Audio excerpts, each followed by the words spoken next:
ఫిబ్రవరి 1వ తేదీ నుండి 15వ తేదీ వరకు కాకినాడ గోకులంలో జరిగిన నవగ్రహ నక్షత్ర పూర్వక ధన్వంతరి శ్రీ మహాసౌర యాగం ముగింపును పురస్కరించుకుని మధురా నగర విశాల్ మార్ట్ ప్రక్కన గల ఖాళీ స్థలంలో భారీ ఎత్తున అన్నప్రసాద వితరణ కార్యక్రమం నిర్వహించారు. బ్రహ్మశ్రీ బులుసు అరుణ్ కుమార్ శర్మ ఆధ్వర్యంలో జరిగిన అన్నదాన కార్యక్రమాలు దాతలు ముఖ్య అతిథులుగా పాల్గొని ప్రారంభించారు.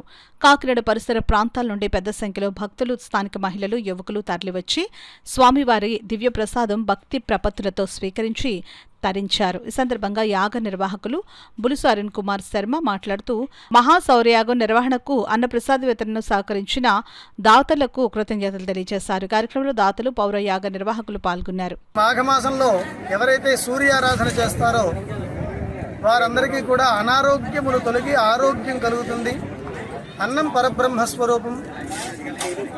ఎంతటి వ్యక్తికైనా ఏ సరుకు ఇచ్చినా సరే తృప్తిపరచలేము, కానీ అన్నప్రసాదాన్ని పెడితే చాలు అనేటటువంటి పదార్థం అటువంటి అన్నం. ఆ అన్నప్రసాదాన్ని ఈరోజు ఇక్కడ ఏర్పాటు చేయడం జరిగినది.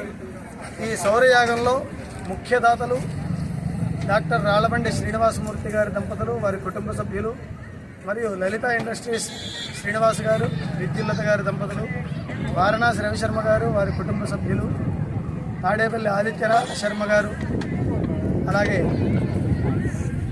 అనురాగ్ పౌచెస్ మంగరాజు గారు, రమేష్ గారు, వారి కుటుంబ సభ్యులు, మిగతా భక్తుల యొక్క సహాయ సహకారములతో ఈరోజు అన్నప్రసాద వితరణను అలాగే మహాసౌరయాగాన్ని నిర్వహించడం జరిగినది. వీరికి, భక్తులకి, ప్రజలకి, 50 మందికి ఆ సూర్యనారాయణమూర్తి ఆయురారోగ్య అష్టైశ్వర్యములు ప్రసాదించి అనారోగ్యములు తొలగించి విజయాన్ని కలగజేయాలని కోరుకుంటూ మాకు సహకరించినటువంటి 50 మందికి కృతజ్ఞతలు తెలుపుకుంటూ ధన్యవాదములు.